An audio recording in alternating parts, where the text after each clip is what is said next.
Following a 2-week hiatus, the Matchbook Weekend Football Podcast returns in all its splendour and glory, and joined by the deadly duo of Adrian Clarke and Mark O'Hare. Good to have you back, gentlemen. In the intervening time during the international break, we were nominated for Best Betting Podcast in the Smart Betting Club Awards for 2022. Now, for those of you who do not know what those awards are, these are public awards, and we've won it the last 3 years, so we're very hopeful of winning Best Podcast again in 2022. And Mark O'Hare is nominated for Best Tipster, Best Free Tipster. You know, some people charge for it, Mark doesn't, but he's up there again. And Mark, correct me if I'm wrong, have you won that the last time, or if you didn't win it, you were definitely second? Yeah, but nominated in two categories. I won one of them. I can't remember which one it was. Yeah, so fingers crossed for something similar. Just so many awards. Tough competition, though. Jeez. Yeah, it's getting tougher. Even looking at the podcasts this year. If you're enjoying the content for the last couple of weeks and months or wherever, we would very much appreciate your vote. You can check out the pinned tweet at the Team Matchbook Twitter account, or alternatively, if you're listening to us on the podcast now, this will be in the bio as well, so you can click through, and I think there's a chance of winning a free laptop there as well. Obviously, it's going to be free. You don't have to pay for it, but there's a couple of prizes there at the end. You put in your email. And also, if you watch this on YouTube, guys, it'll be down the very bottom in the bio as well, underneath the games and the times. All right, guys, that's it. Hopefully we'll get that done. Up to the April the 8th is the deadline there. So hopefully we'll get that done. Anyway, thanks to Adrian and Mark for getting us there as ever. All right, 4 Premier League games. We're going to discuss a couple of EFL selections. Mark has a couple of tips from Europe. And we best bets as ever. All right, Premier League start Monday night. Crystal Palace against Arsenal. Current betting as we have it at matchbook.com. You can back Palace here at 4.3. The Gunners at 2.02. The draw available at 3.5. Palace are getting a half a goal start on the main Asian handicap line, which obviously just keeps the draw on side there. And that's currently backable at 1.92 at matchbook.com. 2.25 is the total, and it's very much shaded, not very much, but slightly shaded at 1.91 to the over. Mark, when you look at these teams, Arsenal obviously in terrific form prior to the international break, but let's be honest with Crystal Palace, they're just a really hard team to beat now. 2 losses in their last 13, and those 2 losses were against Chelsea and Liverpool, so nothing to be kind of, no shame in that. A tough game, and it's probably a tough one to call as well for you. Yeah, I found this one really difficult, actually. I think immediately I looked towards the match prices, the 1x2, and kind of in line with my own pricing, possibly a little bit slightly short on Arsenal.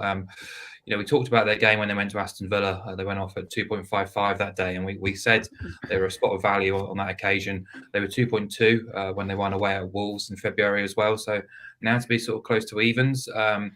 Yeah, it feels probably just on the right side of the right price, even if it's slightly short. So I can understand why many people might think Arsenal are far too short. Arsenal cannot be trusted at those prices, but we've talked about this on previous podcasts, and I think I've been banging this drum for quite a while now.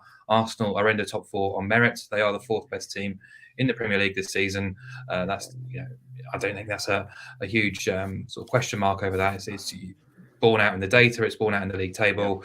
And their record, when you exclude the top 3 so far this season, 17 wins, 3 draws, 3 defeats. Very, very strong. And obviously we've seen in those away days at Villa and Wolves that they are capable of pulling out, getting top honours in those tricky away days. Also, they've got pretty much close to a full squad available again, I believe. Certainly injured players are on the mend. So there's not a huge amount of negatives in that Arsenal team going to Selhurst Park. So just a lot of respect for Arsenal, respect for that price as well. Palace, I found them a funny one this season. They're in decent form, of course. Took Everton apart in the FA Cup. A place at Wembley now, something really to look forward to and play towards as well. They have made some really impressive strides under Vieira. My issue has always been with Palace, they don't win enough Premier League games. 7 wins all season. Now, Watford have won 6 as a comparison, but they have been very difficult to beat, as you mentioned, Sully. And they held City at Selhurst not long ago. Chelsea were given a really tough workout here in mid-Feb. So Liverpool are the only visitors here to win with room to spare. And that came, they scored a very early goal from a set piece, which always changes the complexion of a game as well. So I think Palace can be competitive. They scored in 12 or 15 at home. Doubts over Zaha's availability, but I've got them ranked 7th on expected points. So possibly not just enough to swing me to Palace plus a half. As I say, I've got the prices pretty much in line with what the market is saying here. So I thought the draw was was an interesting opportunity here at 3.5. It's landed in 13 Palace games already. It's landed in 5 of the last 7 meetings between these two teams as well. And the only other sort of observation I found was I thought the goal line was slightly low at 2.25. A low goal line with Premier League standards. The league's averaging 2.78 goals. 76% have featured at least 2 goals. 52% have seen 3 or more goals. Both Palace and Arsenal are averaging above 2.65 goals. Both Palace and Arsenal have seen close to 80% of their games feature 2 or more goals, and at least 50% featuring 3 or more goals. The goal expectancy is 2.45. Now, I know Palace's games against Chelsea and City went the opposite way, and Arsenal has certainly been a lot more assured from a defensive unit this season compared to previous. But I just thought it was worth highlighting that. I mean, the numbers suggest there is a touch of value there, but realistically, I guess my intuition is saying, is this game going to be sort of 3, 4, 5 goals? Probably not. So I kind of left it alone, really, and I just thought the draw at the big price was probably the more appealing play.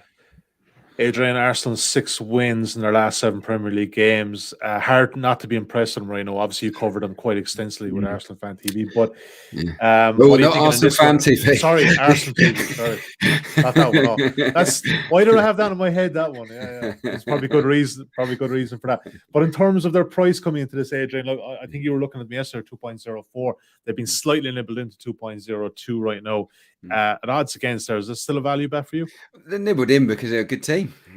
Simple as that. I think the doubts over Zaha make a difference for sure. Palace, are better with him in the side. I think there are some major doubts over �11𝘁 as well, which I think would be good news for Arsenal fans or Arsenal backers.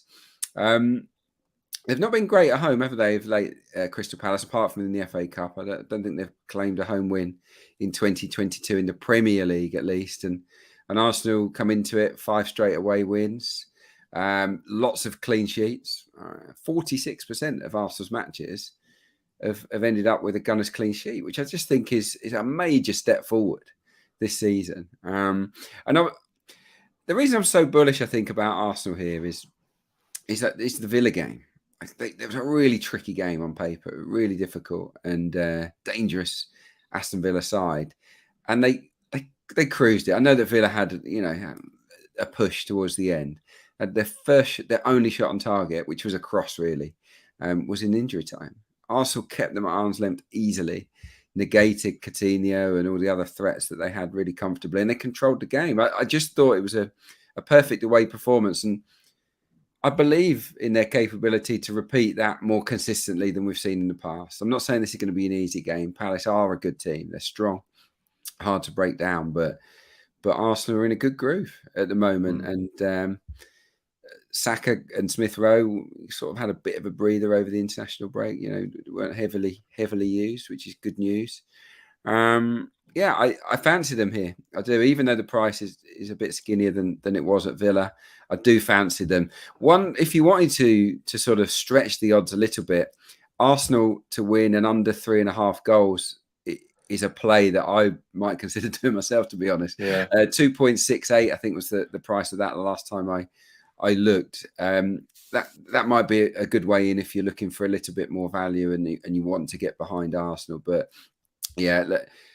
I'll go against Arsenal when I sense that they're not playing well. But at the moment, my eyes are telling me that this is a team in a really good groove, and I think they'll nick a tight game. I think they'll win this, by a goal, whether that's 1-0, 2-1, maybe a 2-0. I think they'll win the game. But as Mark says, the draw is clearly a runner because Palace are a decent side themselves. Yeah, look, it's slightly narrative based too, but I mean, you're always worried too, Adrian, when a team is in such a good groove, as you said, and then the international break comes, and you hope that it doesn't break any momentum. Look, it's the same for every team, isn't it? It can work. Yeah. It can work both ways. Łańcutt, I'm just thinking, Łańcutt has had the international break off, so he should come back a little bit recharged. Martinelli did a bit of travelling. But there's not too much 𝗕𝗄 as well, but not too much of a workload over the international break for the players. So look, there is the one question mark about Ramsdale. I mean, Leno came in and did pretty well the other day at Aston Villa. I sense that Leno might be between the sticks again, which is probably a slight negative given how brilliant Ramsdale's been. But yeah, it'll be a close game, but I'm happy to back the Gunners here. Yeah, just take a couple of comments in. I can see it on the live YouTube chat. Appreciate the comments as ever, guys. Mr. Cross, great to see you guys back. Hello, Mark. And I think he got his emoji wrong there. It's wash hands. I presume it's like, hands up there or something. That can happen. It happens to me a lot of the time. Lee Martin has also got a comment here. Great to see you guys back. How do you feel about there being 4 games per day at the World Cup? Lee, don't even worry about it. These guys are ready. November and December is there. Don't even worry about that. Nothing else going on, is there? Exactly. Just we don't even need the Christmas shopping done or any of that kind of stuff. Don't worry about it. We've got it all in hand. These guys are going to be busy boys. Raymond Allen as well just voted for you in the SBC Awards. Best of luck. Appreciate that, Raymond. Thank you. Cheers. And Cam Gem as well as a comment in there. Adrian is very bullish on Arsenal. That's a cheeky half a unit on Palace to win. Look, you know what? In fairness to Adrian, he's often gone against Arsenal here. So, look, I'd be kind of agreeing. Look, guys, just in terms of a bet, so for that one, Mark, you were saying there about the draw. I fully get what you're saying. Could I get you on board some bit with Adrian with Arsenal here? Because if you were to pick a side, would it be Arsenal over Palace? Oh, of course. If I had to pick a winner out of the two, it would be Arsenal. Yeah. So yeah, Adrian sounds bullish and confident. So more than happy to go with that. I found this a very difficult game. Yeah, that's okay. That's all right. You watch it be a draw. Yeah. All right. We'll look again. It's a tentative play, but it's Arsenal at 2.02 at the time of recording at matchbook.com. Let's take a look at the betting as we have it for the next game we're covering. Manchester United against Leicester. You come back United here at 1.56, Leicester available at 6.6, the draw available at 4.8. The main Asian handicap line, Leicester getting a full goal start at odds against their 2.06. So obviously, Leicester lose by 1 goal. You get your money back in that one. And 3 is the total, and it's pretty much an even market, 1.96 to the over and 1.94 to the under. And Adrian, look, this is a big start for United, even with that 1 goal handicap. Leicester getting a few back defensively. Johnny Evans comes back in, and that was the big, downfall of them in recent weeks, just conceding goals. And look, we've talked about it ad nauseum, that back four, but if they're getting a bit healthy here, would you be fancying them to nick something here at Old Trafford? The price is too big on Leicester. Yeah, I think, in my opinion. I mean, Mark will have a better feel on things. It feels too big. Now, I get it in a way, because if you look at Leicester's away record this season, they've not beaten anyone above 15th. So why would you back Leicester at Old Trafford? I get that, but they're not a bad side. They're in good form. They've tightened up at the back in the run-up to this match. Fofana's back. Evans is back. So that's your centre-half sorted. James Justin is back. And Castagna's back. And for me, that is the best back four that they've got available, if they go with a back four, of course. So that's a good starting point. They're playing well. I think, obviously, no Vardy, I think he's getting closer to a return. I don't think he'll be back this weekend. But Barnes and Maddison are in good nick. I like what I'm seeing from Barnes. And Maddison, I did a piece on Maddison this week, analysing his campaign. And he's equaled his best tally for goals in Leicestershire in the Premier League. He's making some great runs into forward areas. And yeah, he's with Maddison, he's seeing less of the ball, but he's getting into better positions. He's more of a destructive player this season. So I think they've got players that can hurt Manchester United here. It's not happy camp. We know Manchester United is in a state of sort of limbo, really, and no one really knows what's going on. Bruno and Ronaldo will come back chipper, won't they, after Portugal? But will their heads still be in the clouds, or will it elevate their form? Who knows? We'll have to wait and see. But I think this is a much closer match than the bookies have this. Leicester are also a bit of a bogey team for United. I think United have lost on their last 3 meetings against Leicester in all competitions. And this is, in terms of the selection that I want to make, which is Leicester on the handicap. Look at Manchester United's home games this season, right? Only in 4 of 15 have they won by more than 1 goal. Okay, 4 of 15. And they've played a lot of teams that are worse than this Leicester that are rocking up at Old Trafford. And are any of us really sort of trusting of Manchester United at the moment? Do we really believe in them? I don't think too many do. So for me, Leicester at a handicap of 1.25 goals seems a great deal to me. So yeah, I can see Leicester certainly making this competitive. I think they'll score. Yeah, they've scored in all but 2 away games, haven't they? I think only Liverpool and Arsenal they didn't. The only other negative I can find with Leicester is rotation because of the Conference League. But in my head, that will happen next weekend when they play Palace, which is the game between the 2 PSV legs in the Conference League. I think they might rest and rotate there, not for the Old Trafford match. Yeah, and look, we displayed, if you're watching us now on video, we displayed +1 there on the main one, but you can dip a small bit further in the handicaps list at matchbook.com. And that shot there 1.25 is 1.76, and it appears inside at Leicester City +1.0/1.5.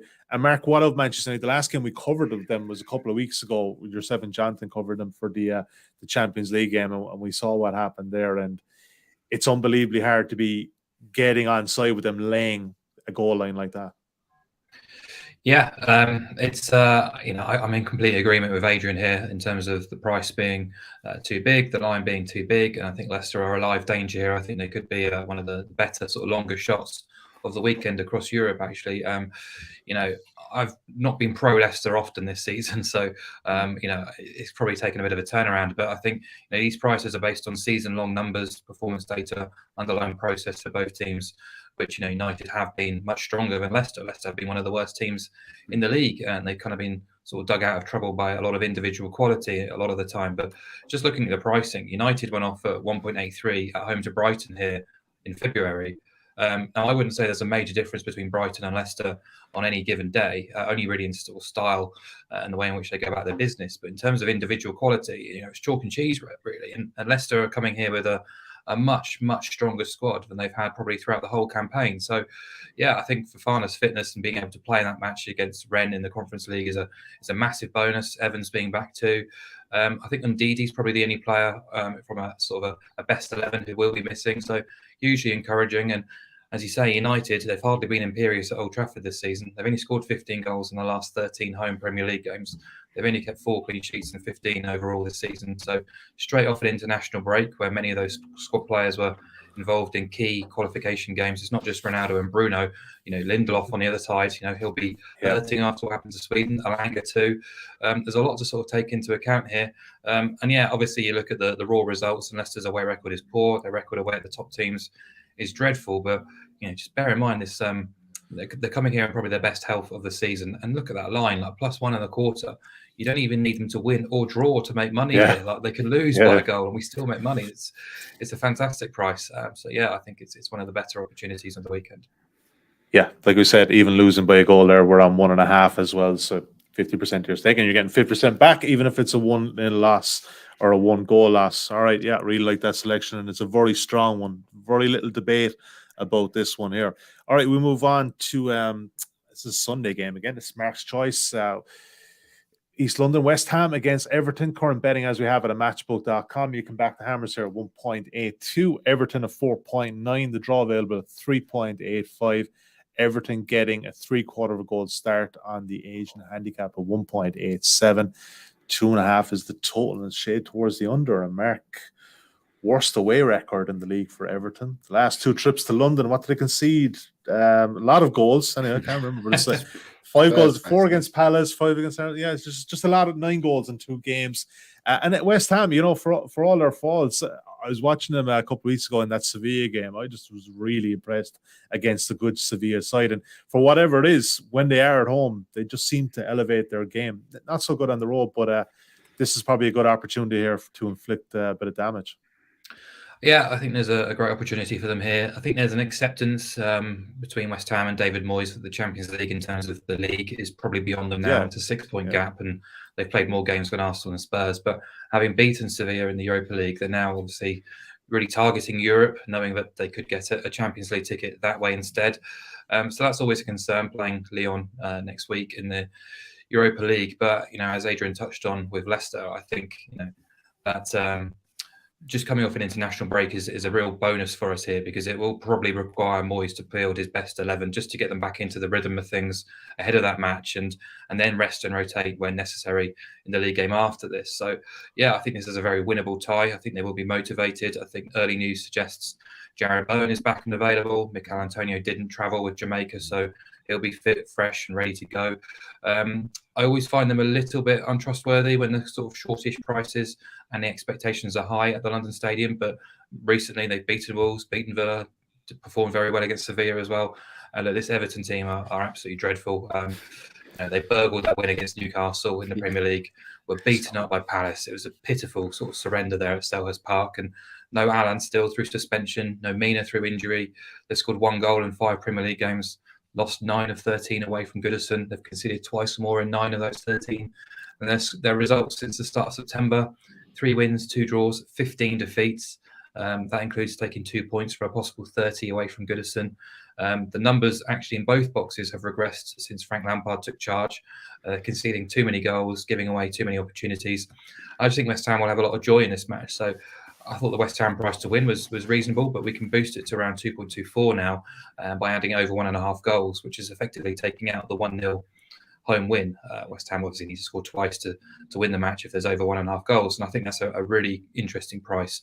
So Everton, they've lost all 4 away matches under Frank Lampard by an aggregate of 14-1.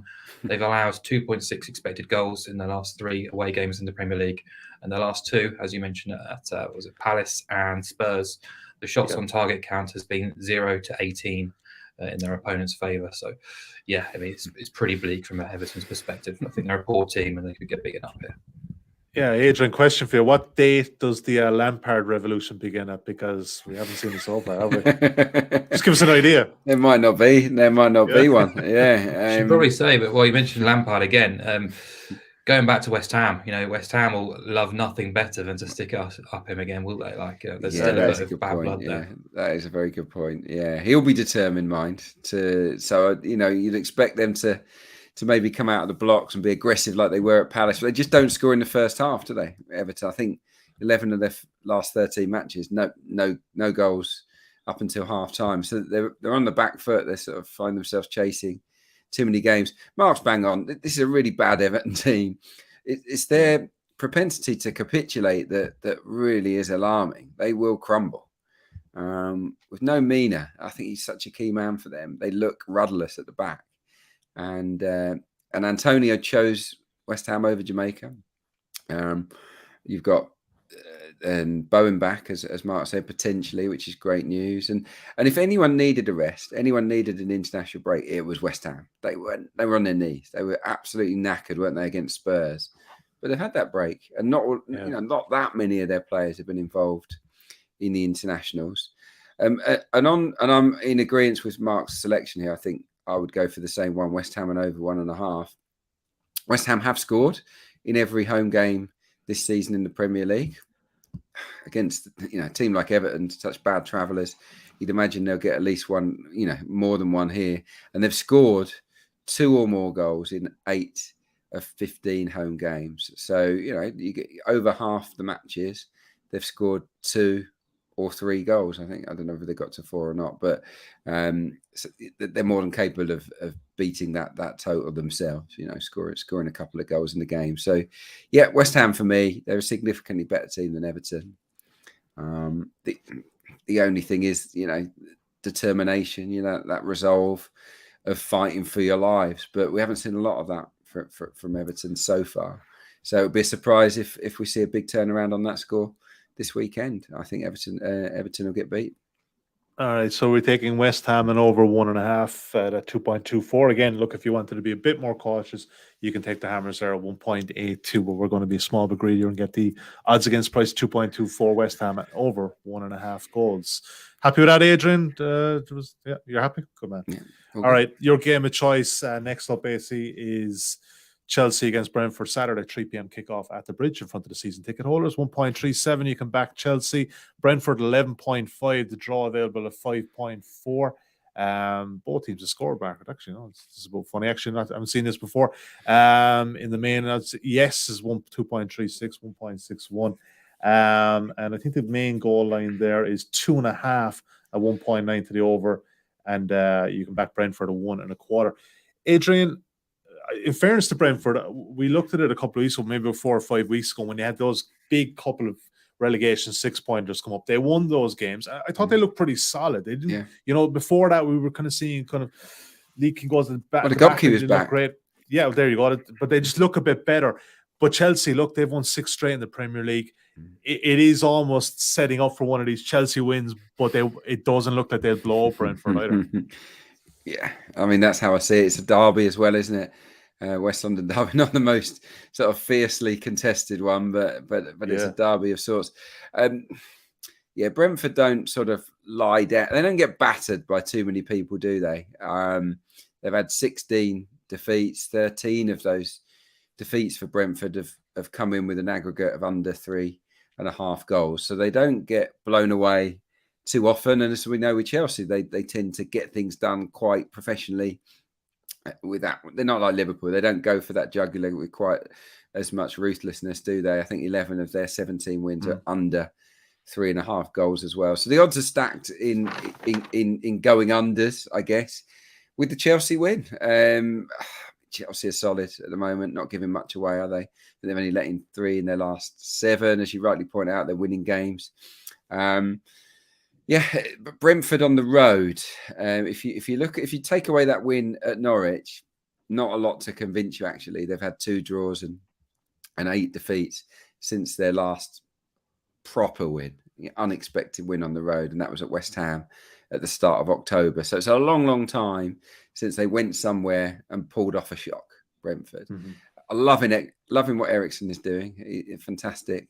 I'm an admirer of Thomas Frank. I think he's a really smart manager. And they'll take heart from their performance against Chelsea at home, by the way.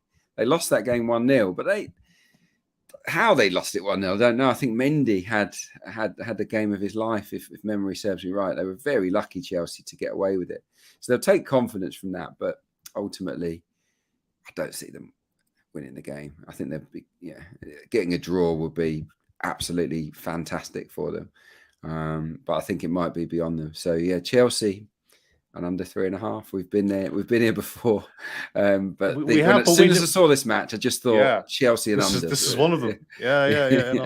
We left it off for a couple of months, or maybe about 2 months around the Christmas time when they were struggling. And then if you look at the last couple of results, these are all cashing again. It's good to be back, Mark O'Hare, in agreement on this one. Yeah, I got the same bet lined up here as well. I think Chelsea in the last couple of weeks, couple of months have started to sort of tick over again, producing consistent performances. Still not completely dominant in the sort of same ilk as a Liverpool or Man City, but they're getting the job done and moving on. 4 clean sheets in the last 5 Premier League wins. Progress to the FA Cup and Champions League is, obviously Tuchel deserves a huge amount of credit and respect for that, considering what's going on behind the scenes. Reece James is due back, a big boost for them going forward. And I put Chelsea into the same bracket as West Ham and Leicester. Expect them to field a strong team ahead of the Champions League in midweek. Decent match practice for the players ahead of a big game. So are they a little bit short? Probably yes, but I think adding in that under 3.5 goals does certainly appeal at close to even money. They tend to get the business done against the lesser teams. There's a 10-point difference between 8th and 9th, so I've kind of taken 9th as kind of the start of the bottom half, and Chelsea's record against those teams is 14 wins, 4 draws, 0 defeats. So very consistent in this kind of sample. And Brentford do find the going tough when they play against the elite teams. 7 defeats in 9, 4 defeats from 4 away at the top 6 as well. They've conceded twice or more in 10 of 15 away. They have improved going forward, as Adrian says, particularly with Eriksen's addition, but ultimately lack of quality can tell in these big games, and there is a chasm between the top 3 and the rest of the Premier League, let alone the bottom half. So it's the old faithful. And I also think another sort of element to add into that as well is that game against Real Madrid on Wednesday night. If Chelsea are in complete control in the second half, 2-0 up, there's no real necessary for them to sort of carry on and sort of put Brentford to the sword. They'll be quite happy to play the game out and move on to the next challenge. Yeah, absolutely. All right, let's do a very quick recap of what we have there in terms of the Premier League bets. We've just covered it there. Chelsea and the 3.5 at 1.98. Before that, we have West Ham and over 1.5 goals at 2.24 at home to Everton. Leicester, I think this is probably the strongest bet at 1.77, and they were backing them plus 1.25 at that price, 1.77. And Arsenal at 2.02 on Monday night to beat Palace. Insights.matchbook.com. You can find a full recap of those selections from early Thursday afternoon onwards, and the other selections coming up, EFL and Europe. Speaking of which, Adrian, Clarke, League One, Sunderland against 𝗕𝗲𝗁, 30 points separate these sides. But you fancied that it'll be kind of a low-scoring affair at the Stadium of Light on Saturday, under 2.5, 1.81. Yeah, I do. Yeah, I think Neil Harris has made a big difference at 𝗕𝗲𝗁. I think they were lucky to get him, to be honest. I think it was a local gig for him, and yeah, they were in trouble, but he's stabilised them brilliantly. They've not scored many in their last few games. I think they've scored 8 in their last 12. But they've only let in 9 goals in their last 12 games, 𝗕𝗲𝗁. So you can see what sort of side they've become, and they've clawed their way out of the relegation zone as a consequence of those changes. So and they've got a good record at the Stadium of Light, incidentally. Yeah, I think they've drawn on their last 3 visits there, so they won't be scared about going there. As for Sunderland, they're sort of ticking over, a bit inconsistent as they have been all season, but they've been better at the back than they have going forward of late. 4 clean sheets in 5. So on that score, you can see them keeping out 𝗕𝗲𝗁 here, but they've not been scoring very many goals. I think 5 of their last 8 matches have gone under 2.5. They've only scored 14 in their last 12. So effectively averaging 1 goal a game. 𝗕𝗲𝗁 are averaging under 1 goal a game. So for me, this is an unders game. 𝗕𝗲𝗁 need the points. There's a lot of pressure on Sunderland, but they're not fluent. So I think that this has the look of a 0-0, 1-0, 1-1 at most type of match. So that's where I'm heading with the under 2.5. All right, relegation 6-pointer in League 2. Oldham away at Stevenage. They're getting a half a goal start at 1.01. Look, in fairness, Oldham are hardly pulling up sticks, but at least they won their last game. Stevenage haven't won a game in 2 months. Yeah, the Steve Evans' first home match in charge. So, you're going against the new manager bounce here, so to speak. But I was surprised at the difference in the odds. I think Stevenage were 1.8 and Oldham are 4.4. Now, Oldham have just leapfrogged Stevenage to jump out of the bottom 2. Yeah. And they're not in brilliant form, but like you said, they've just beaten Leyton Orient. They're always worth a goal, Oldham Athletic, under John Sheridan. They've scored in 11 of their last 13 games. Stevenage have got an abysmal home record. I think they've lost their last 4, 6 wins in 19 on their own patch. They come into this one winless in 10. And they've failed to score in 6 of those 10 games, Stevenage. So they're kind of in dire straits, really. And I'm sad to see it because it's a former side of mine. And I really hope that they can get themselves out of trouble. But when I looked at this fixture, I thought unders, unders is probably where I might head. But no, when I saw the difference in the odds and that you could get Oldham on a handicap at a backable price, I thought that has to be the play here. I mean, they've got a very good record as well, Oldham, against their immediate rivals at the bottom of the table. On the road, they're unbeaten in the 5 away matches against sides 18th or lower. And in those 5 matches, they've let in 1 goal. So, this is the type of match where they go away and they keep it tight. And as I've said, that they're always worth a goal. So for me, getting the draw and an Oldham win on side here for just under even money is a good choice. Yeah, come on, the John Sheridans. We're big John Sheridans fan here. Myself, the resurrection. Yeah. I'll tell you what. I'll tell you what. In the dugout with Steve Evans and John Sheridan, that would be quite nice and lively. Honestly, that two more sweary managers you will not find. That's for sure. Mark, don't take your little kids. Sit them somewhere else. Wouldn't anyway. Mark, we move on to La Liga. Getafe and Mallorca. This is very much another relegation 6-pointer here as well. You're taking Getafe -0.25 at 1.83. Mallorca lost their last 6. Getafe at least are showing a bit of a pulse, but Mallorca are poor. Yeah, just 3 points between these 2 teams. Getafe are in 15th and Mallorca are in the final relegation place. So massive match this, and understandably the market is expecting it to be a real grind. The goal line is only at 2. Goal expectancy very low. But yeah, happy to be with Getafe here. They've come a long, long way this season, or particularly in the last few months. So they were winless and only had 3 points on the board after their first 11 games. They lost their first 7.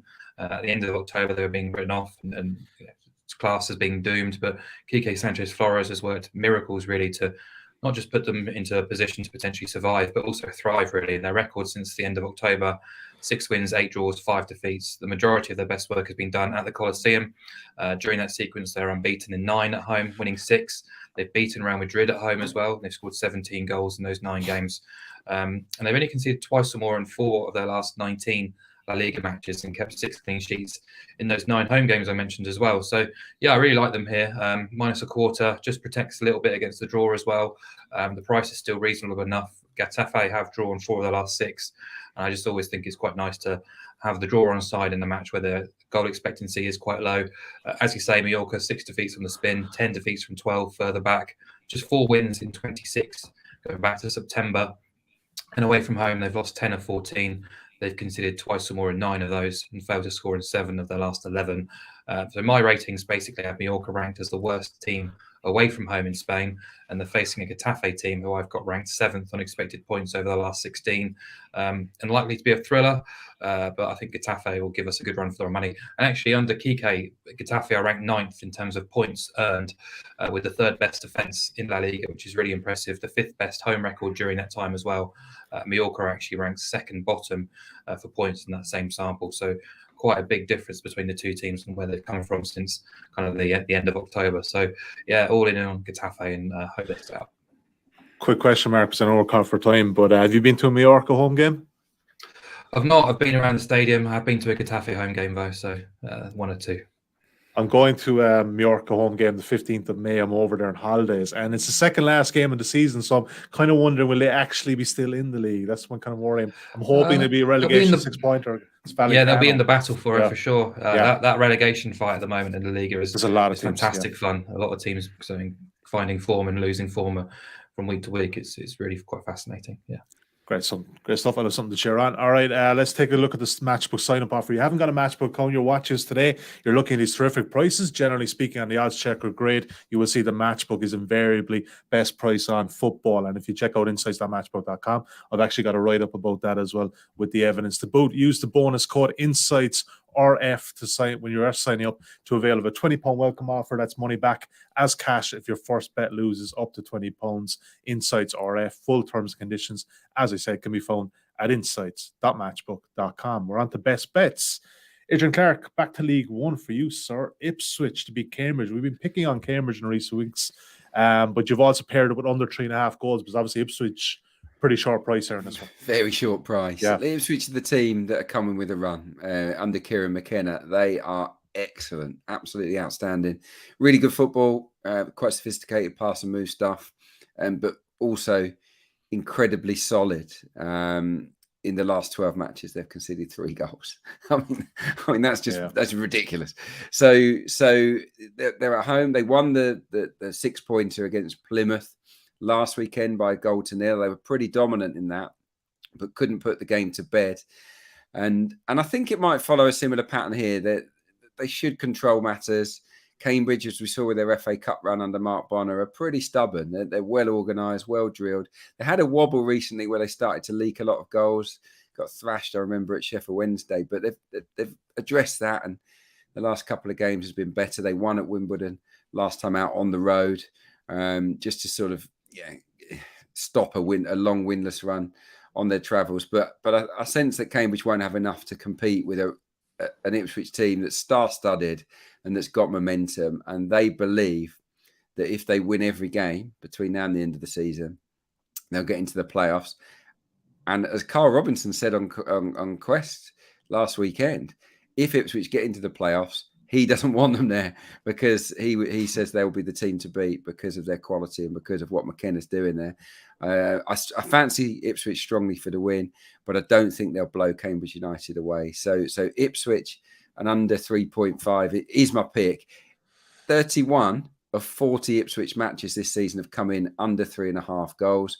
26 Cambridge matches of 39 have come in under 3.5 goals. So the odds are stacked in our favour to some degree here. And I think all but one home win for Ipswich Town at Portman Road, this bet lands this season. So, I'm going for Ipswich and under 3.5, please. All right. Strong case there. Mark, you're going to Germany and Italy for a BTTS double. The game in Germany is Dortmund against Leipzig and Lazio against Sassuolo in Italy. And in all honesty, just looking at 4 of these teams, not terrific defensively, any of them, really. So, yeah, I like the look of this one. Yeah, and very much a sort of gung-ho attitude as well. So, Yeah. unfortunately, these two matches overlap as well, sort of around 5:30 on Saturday. So, double screens at the ready, because Nice. they should be cracking games.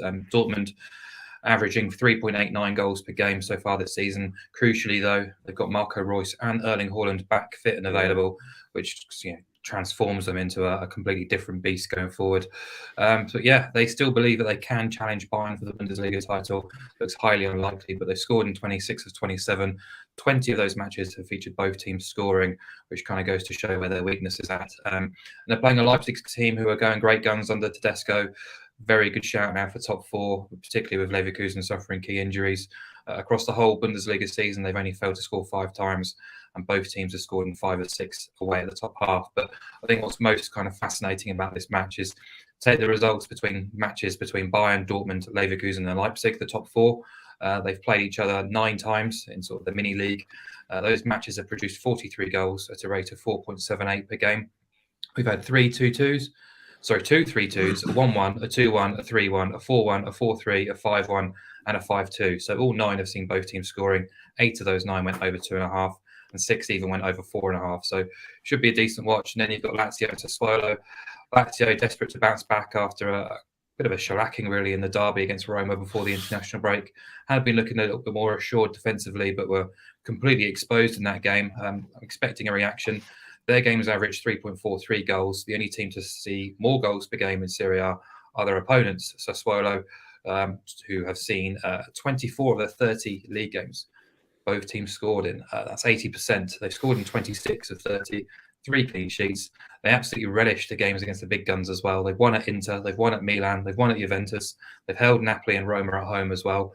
And they scored twice more in 11 of 15 away. They just have no regard for sort of name or prestige. They're just happy to sort of go for it in every game, really. And while Italy had a dreadful time during the international break, during that second game, they had a friendly against Turkey. One of Sassuolo's players, Raspadori, was amongst the goals. So he'll be absolutely buzzing going into this match too. Their front three are just a joy to behold, really, really fantastic team to watch and enjoy. So, yeah, both teams have scored double. I think stood out to me as the best bet in Europe. Yeah, good odds against price there, 2.11. I suggest that price might actually get a bit bigger as well, close to kick-off. There's a bit of margin in those markets. All right, podcast double is available on site under podcast specials at matchbook.com. Ipswich to beat Cambridge, and that's under 3.5 goals as well. And Lazio versus Sassuolo, both teams to score. Mark, you picked out that one because I didn't really want to do a treble, so you picked out that one as the strongest of that. So that's currently available at 3.2. And I suggest if you look around elsewhere and if you see it better elsewhere, we checked this morning, Thursday morning, please drop us a message on Twitter and we'll get that price further enhanced. All right. Thanks to Mark. Thanks to Adrian. Thanks to you guys for watching and listening today. Don't forget, if you are enjoying the content, check out the pinned tweet at Team Matchbook to vote in the Smart Betting Club Awards or the podcast bio, or also on the bottom of the YouTube page as well. We'll be back again next Thursday. Mark will be back on Monday with myself and Jonathan Wilson to discuss Champions League. Busy couple of weeks ahead. Wouldn't want it any other way. Until next week, goodbye for now.